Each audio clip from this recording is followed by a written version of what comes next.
Quel bonheur, mon frère et ma sœur, de se retrouver encore aujourd'hui en ce 4 octobre tous ensemble. Amen. Aujourd'hui, j'aimerais prendre un texte qui se trouve dans Nombre, chapitre 14, verset 28, qui nous dit « Dis-leur, je suis vivant, dit l'Éternel, je vous ferai ainsi que vous avez parlé à mes oreilles. » Et le titre de la méditation d'aujourd'hui est « La confession précède la possession ». Notez bien par rapport au témoignage d'hier que même après la prière et l'onction d'huile des anciens, l'homme n'eut pas de manifestation de sa guérison de l'arthrite. Lui et sa femme continuèrent pourtant à déclarer qu'il était guéri, car la déclaration précède la possession.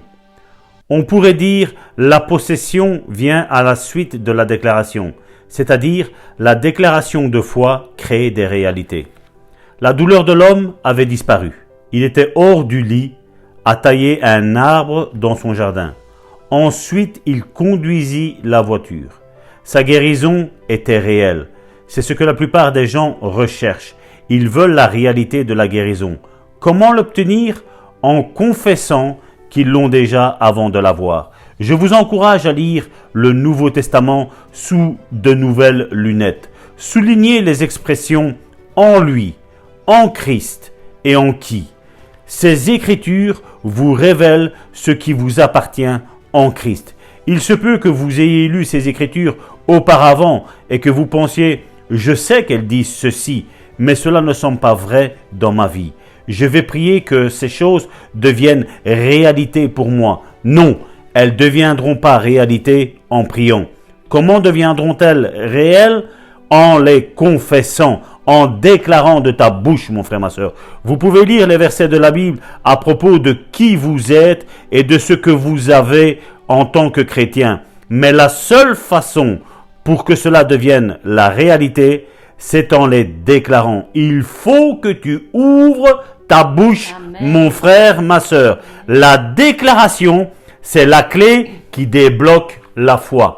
Oui, et c'est ce que Jésus a dit. Jésus a dit que si nous disions à cet arbre, arrache-toi de là et va te jeter dans la mer, c'est ce qu'il va y arriver. Et c'est ce que nous devons faire, mon frère, ma soeur.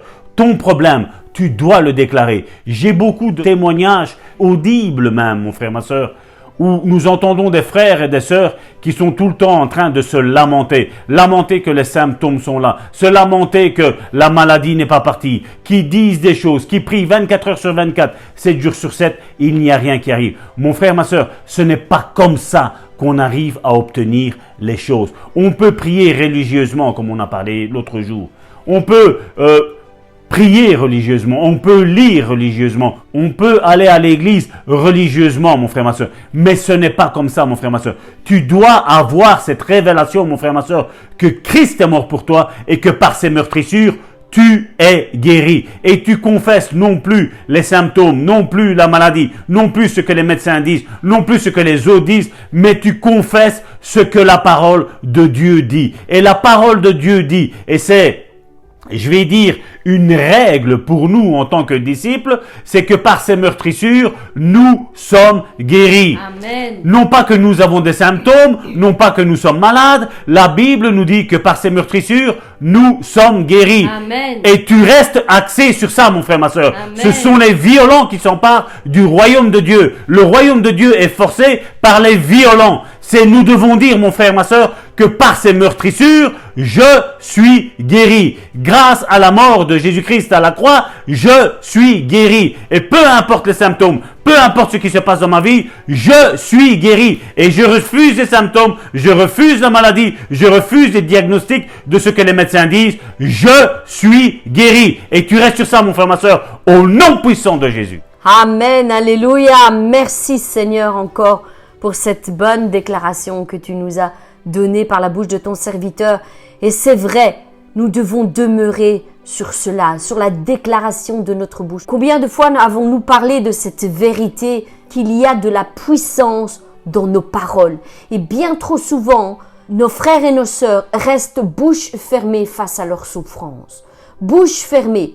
Et c'est vrai, je peux comprendre, mes bien-aimés, je ne suis pas en train de vous critiquer ou de vous juger face à vos épreuves. Je peux comprendre combien cela est difficile quand nous sommes dans la souffrance, dans la douleur. dans l'abattement d'ouvrir sa bouche. Mais croyez-moi, dès que vous ouvrez votre bouche, malgré tout cela, malgré les blocages que cela peut engendrer dans ces moments-là, quand vous prenez la décision d'ouvrir votre bouche et de le faire par la foi, c'est un acte de foi qui n'est pas insensible à notre Dieu. Il voit, il compatit, il est à vos côtés pendant que vous souffrez. Il vous porte dans ses bras pendant que vous êtes en train de subir cette épreuve. Et il veut vous encourager encore aujourd'hui à ouvrir votre bouche. Parce que si vous comprenez cette vérité, qu'il y a une puissance dans votre bouche, vous ne resterez plus la bouche fermée. Malgré l'épreuve, ouvrez votre bouche et déclarez la parole de Dieu. La parole de Dieu, dans Romains 4 au verset 17, Dieu nous dit que Dieu appelle les choses qui ne sont pas comme si elles étaient. Notez bien ce qu'il est écrit. Dieu appelle. Il ne reste pas la bouche fermée. Amen. Dieu appelle les choses qui ne sont pas comme si elles étaient. Alors mon frère, ma sœur, je t'invite vraiment à fixer tes regards sur cette pensée aujourd'hui. Crois que Dieu t'a exaucé quand il déclare que tout a été accompli par l'œuvre de la croix. Tout. Tout a été accompli par l'œuvre de la croix. Amen. Appelle ta guérison, appelle ta santé pour tout ton corps, pour toute ton âme, pour ton esprit. Appelle les choses qui ne sont pas comme si elles étaient déjà visibles dans ta vie. Appelle, ouvre ta bouche. Nous sommes les fils et les filles du Dieu Tout-Puissant. Amen. Celui qui dit et la chose arrive, qui ordonne et qu'elle existe. Dieu a créé toutes choses par sa parole, mes bien-aimés. Vous connaissez les Écritures. Vous les connaissez comme moi. Vous savez que Dieu n'est pas un Dieu qui reste la bouche fermée. Et nous sommes ses fils et ses filles. Et il nous encourage encore aujourd'hui à ouvrir notre bouche parce qu'il y a une puissance dans notre déclaration, dans la déclaration de notre foi.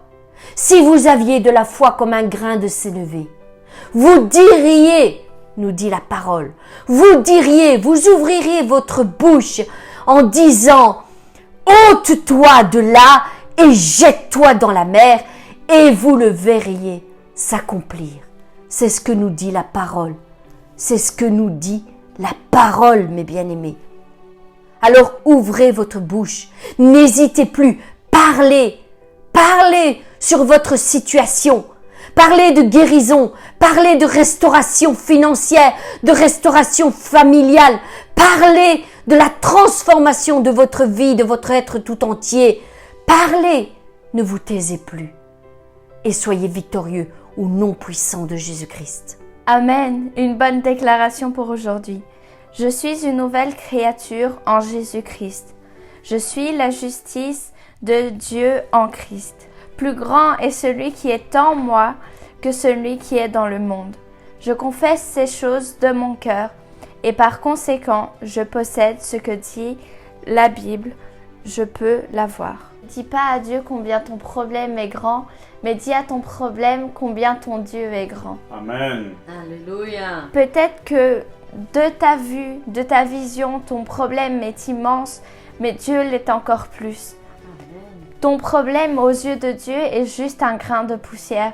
Et ta foi, même si elle est comme un petit grain de sénévé, encore une fois, tu peux dire à cette montagne, bouge-toi de là et jette-toi dans la mer et elle le fera.